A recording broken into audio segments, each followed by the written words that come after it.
I think Philadelphia Eagles first round pick Jihaad Campbell has best in the league upside. I'll tell you why coming up on this Monday edition of the Locked On Eagles podcast.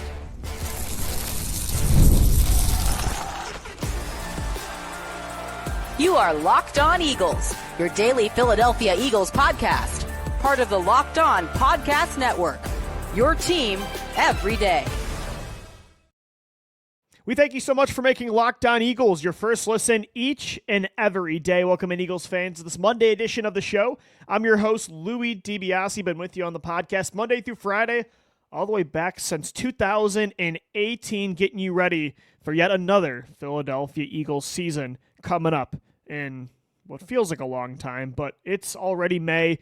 It'll be here before you know it. The 2024 NFL Draft has concluded. The Eagles selected Jihaad Campbell in the first round. And although Jihaad Campbell is going to be a true Swiss Army knife, I've said this on the show before, he's going to play on the edge. He's going to play inside linebacker. He's going to be an overhang player in the slot. He's going to do it all. He's going to blitz from the A-gap. He's going to drop back in coverage. Sometimes his hand's going to be in the dirt, and he's going to just go after the quarterback.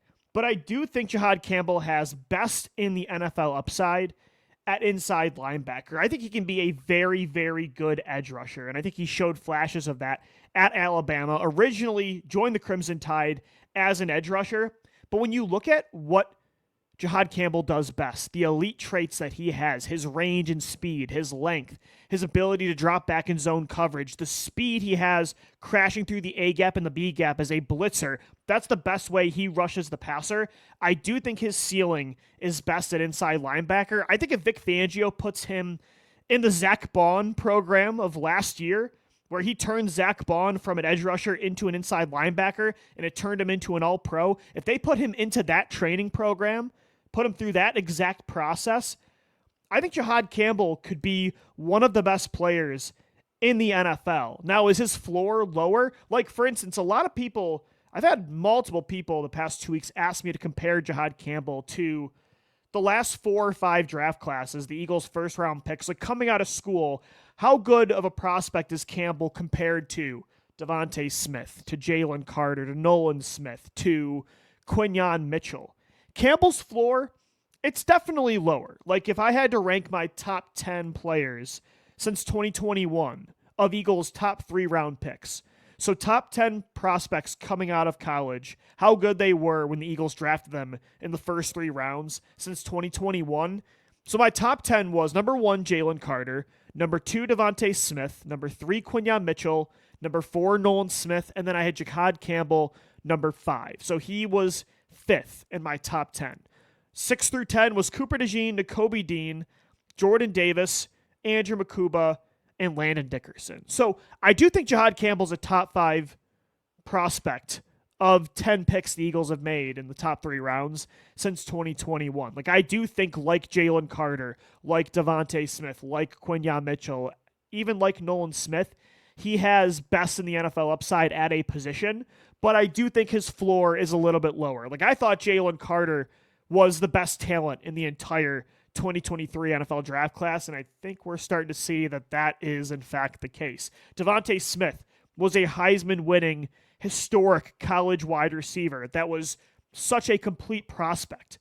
Quinyon Mitchell, I thought, was the best cornerback in the draft. One of the best zone coverage corners I've seen in a long time, a true ball hawk that proved at the Senior Bowl he's got all the speed, all the length, all the short area explosiveness, the hip fluidity to be a press man corner as well. Like, Q was, to me, one of the best corner prospects in years coming out of last year's class. And I was also a huge fan of Nolan Smith, an elite athlete at a very important position, and he was a great run defender. So I think those 4 guys are ahead of Campbell. I think Campbell's floor is a little bit lower because he hasn't truly mastered one position yet. We still don't know truly what he'll do at the next level. But I think Campbell, like those other 4 prospects I mentioned, he belongs in that top 5, where all of them, I think there's a scenario that plays out, could still play out, has played out, where you can say that player is the best at what he does at his position. Like, he is in the debate for the best player at his position. I think Jalen Carter is already that guy, defensive tackle. You can make the argument he's the best defensive tackle in all of football. And I think by the end of next year, most people are going to be saying he's the best interior rusher in the league, right? I think DeVonta Smith, you won't have that argument with him because he's with A.J. Brown in Philadelphia. He's with Saquon Barkley. But I truly believe if you put DeVonta in the Dallas Cowboys offense and he's going to get a CeeDee Lamb-like workload, or you put him in Cincinnati and he gets the target share that Jamar Chase does, I truly think, or in Philadelphia, if he got the targets A.J. Brown did, if it was reversed, I think DeVonta Smith, you can make the argument, is the best receiver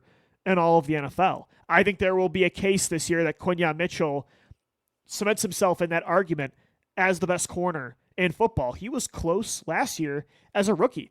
I think Campbell has that kind of upside, but I think he has it at inside linebacker.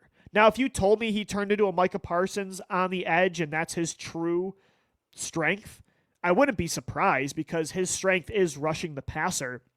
But I do think, I said it on the show last week, I believe, I do think his strength as a rusher, though, comes from the inside, comes from blitzing, comes from, being able to set up a guard.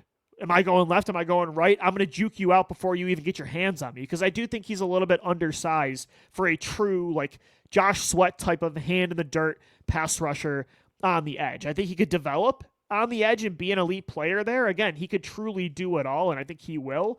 But I think, I saw somebody say, I think it was an anonymous scout that said Zack, Baun, and Jihaad Campbell are going to be Vic Fangio's new Patrick Willis and NaVorro Bowman. If you remember back to Fangio's time in San Fran, that was during the peak years of Willis, Patrick Willis, and NaVorro Bowman, which was one of the best inside linebacker duos the NFL has ever seen. And a scout said that Campbell and Baun, as good as Nakobe Dean was in 2023 or 2024, and I still think is a really good player, a really good leader, really stepped up last year, developed a lot. Campbell, though, Dean does not have best in the league upside. Campbell does, and that scout was saying the same thing. This could be your version in Philadelphia. It's crazy to say that they could have this kind of linebacker duo of a Patrick Willis and a NaVorro Bowman. Or, when Fangio was in Chicago, he had Roquan Smith. They can have two of those players on the Eagles defense, which is unreal.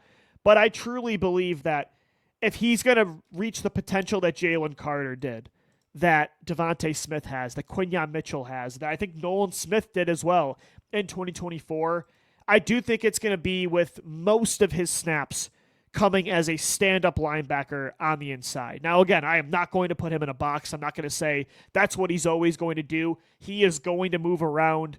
I'm not going to say he's one thing or another. He's just a football player. He's a disruptor. He's going to get after the quarterback no matter what.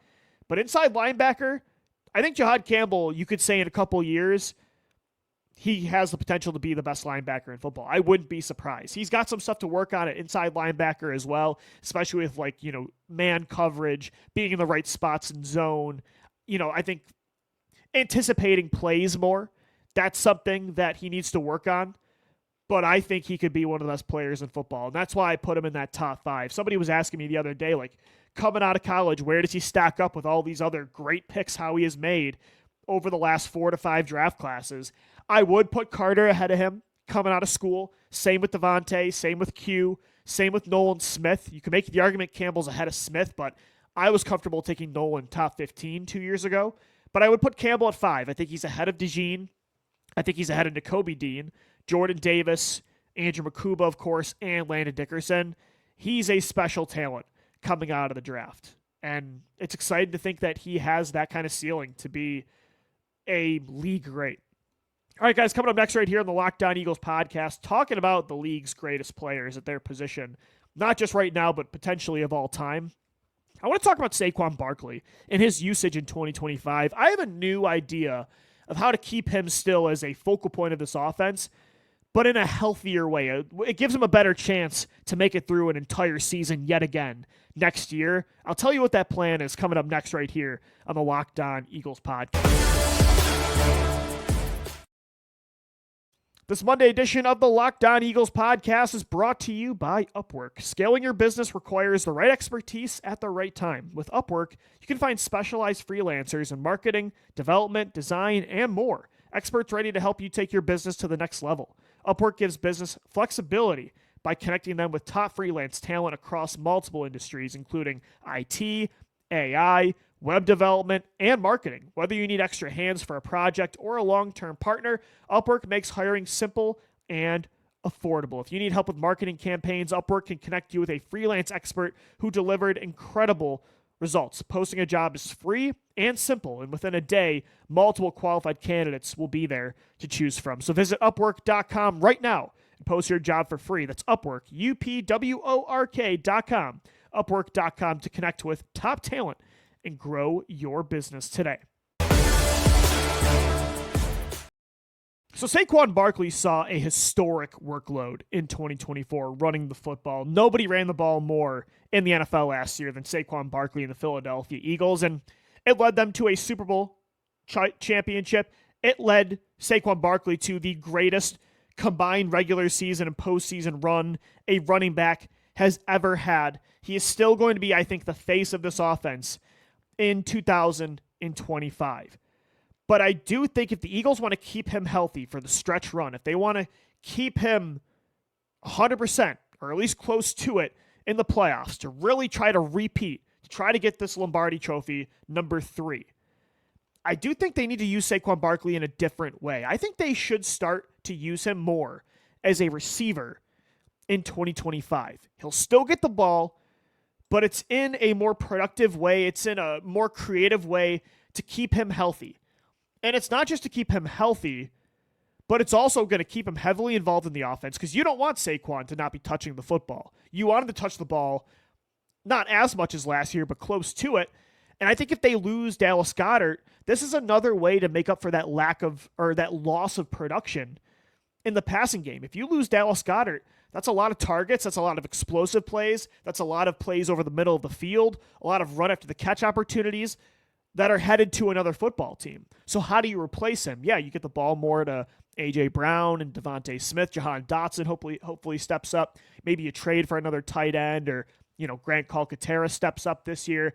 Another way to replace that production, if they have to, that we're not talking about, is giving Saquon Barkley the ball more in the passing game. And it kills 2 birds with 1 stone. Kind of 3 birds, actually. It helps replace Goddard's production.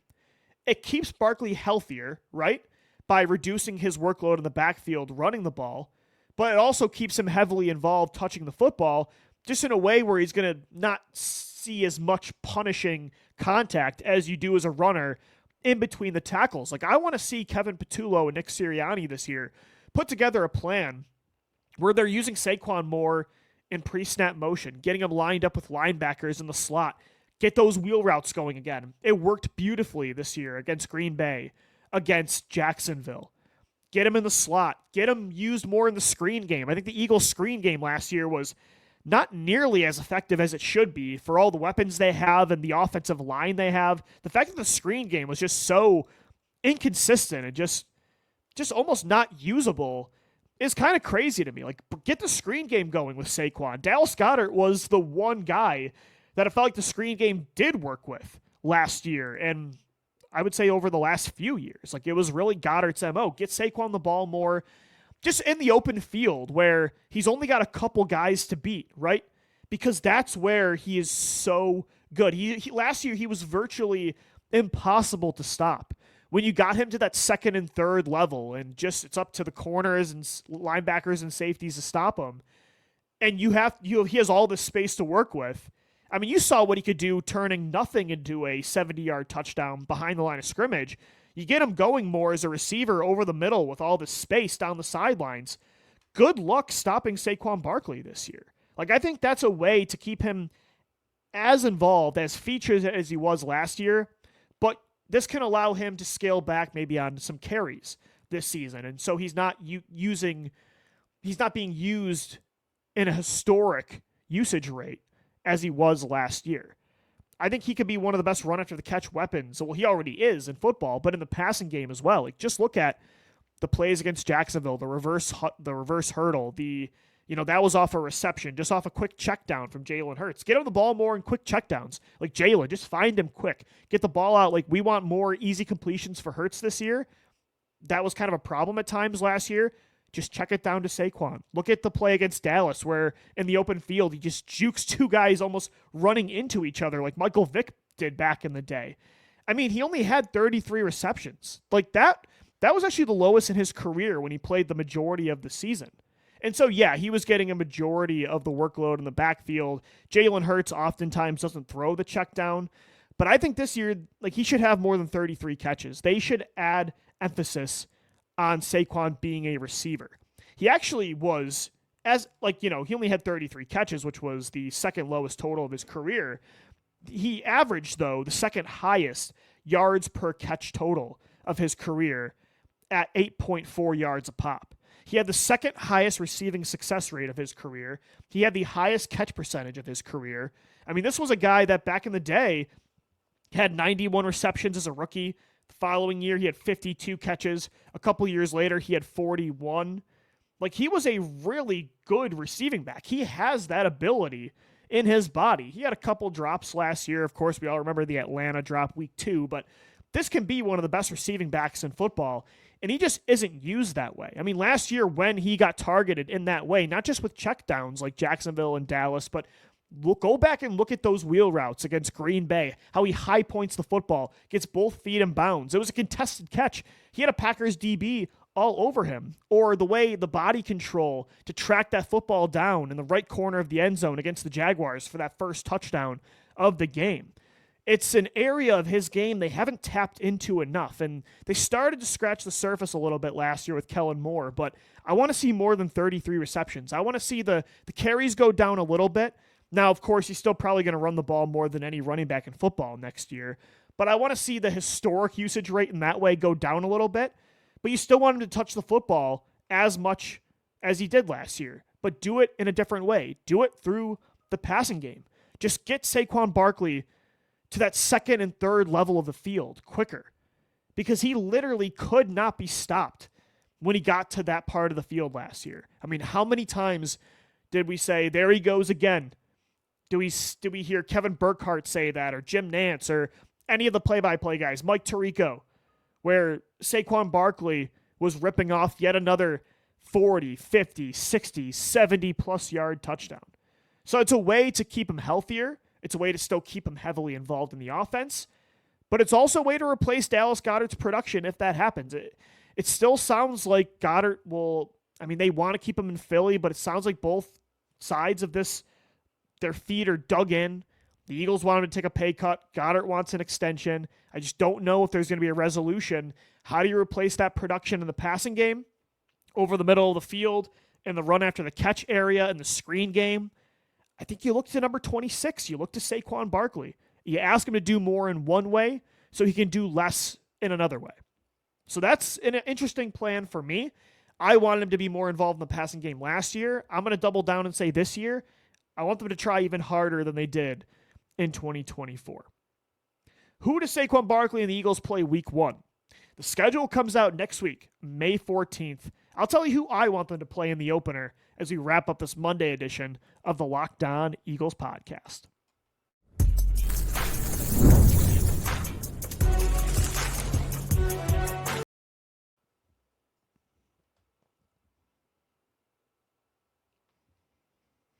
All right, we are wrapping up this Monday edition of the Locked On Eagles podcast. So the NFL schedule comes out May 14th. So that's going to be next Wednesday. We only have 9 days until the NFL schedule is released. The Philadelphia Eagles, of course, as we all know, reigning Super Bowl champions. Howie Roseman made sure to let the GMs know that on the phone when he was talking trades. That was great to hear him mic'd up in the war room, and he's like, what pick? 168, the last pick in the round, obviously. I think he was talking to the Commanders GM, poking fun at them, letting them know they're champs. They're champs, which means they're going to play the first game of the season, just like they did in 2018. That crazy, dramatic Thursday night opener against the Atlanta Falcons ended in the back of the end zone against Julio Jones, dropping the ball as he did the year before in the playoffs. What a crazy game. The Philly, part 2, Nelson Aguilar threw the ball to Nick Foles down the right sideline. What a weird, crazy game. My guy Rasul Douglas had a pick in that game. This time around, so they played Atlanta, divisional round, crazy finish. I think the NFL is going to follow that same blueprint with who the Eagles play this year in the opener. I think it's going to be the Los Angeles Rams. Now, the Eagles do play the Chiefs, so maybe they do a Super Bowl rematch.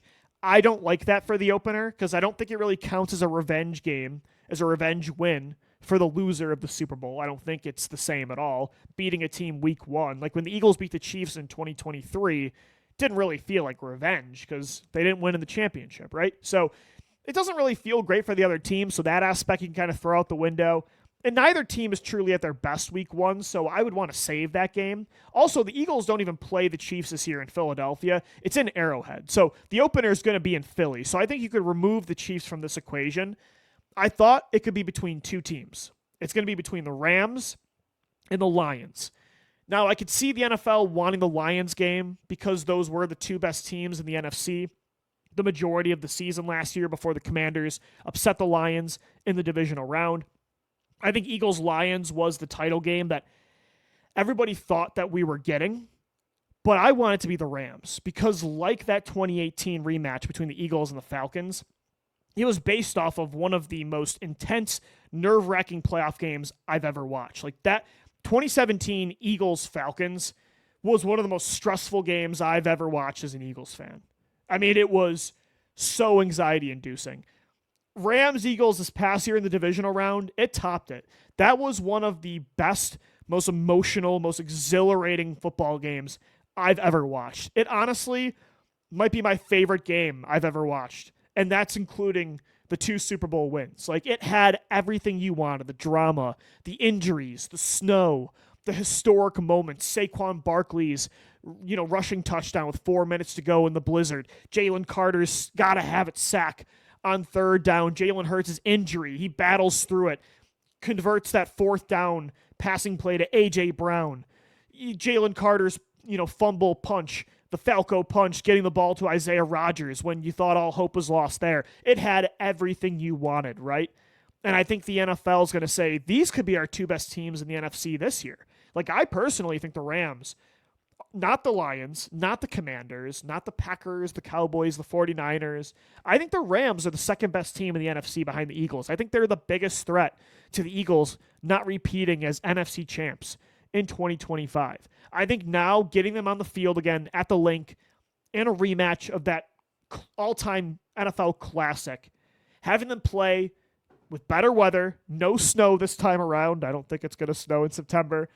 Having it be a more even playing field for both sides, I think that makes the most sense. I think they should follow the exact blueprint that they did back in 2018 when they had that rematch between the Eagles and the Falcons. Now, the NFC, juggernaut battle of Eagles-Lions would be great.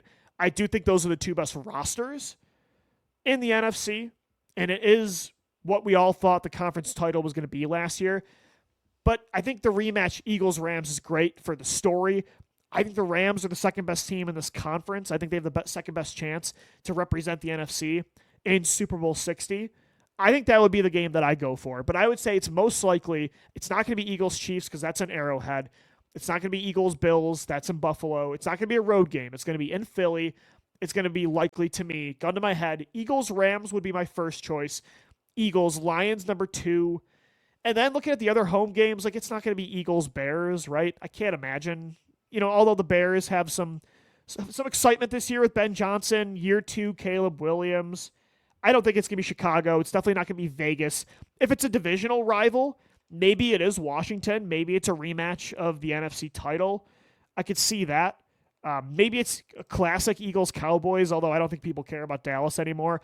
It's got to be between one of the Eagles and one of those NFC top contenders. I would say Rams, Lions, then Commanders. But I want it to be Rams. And I think that's what I'm predicting it's going to be. Eagles-Rams, week 1, Thursday Night Football, to hang that 2nd banner. We'll see what happens. The schedule comes out next Wednesday, May 14th. We'll have our live reactions after the schedule comes out on Locked On Eagles. But we still got you covered we got Tuesday, Wednesday, Thursday, Friday. This week we got Monday and Tuesday. Next week we've still got 6 more shows for you. Until then, even after the draft, we are still your daily Philadelphia Eagles podcast. Thanks so much for making Locked On Eagles your first listen each and every day. Louie DiBiase signing off. We'll see you tomorrow for the show. Until then, make sure your second listen of the day is the Locked On NFL Scouting podcast with Kyle Krabs and Joe Marino. I'll see you tomorrow. Have a great day, everybody. Thanks as always for downloading, watching, and listening, and let's go Birds. Fly, Eagles, fly.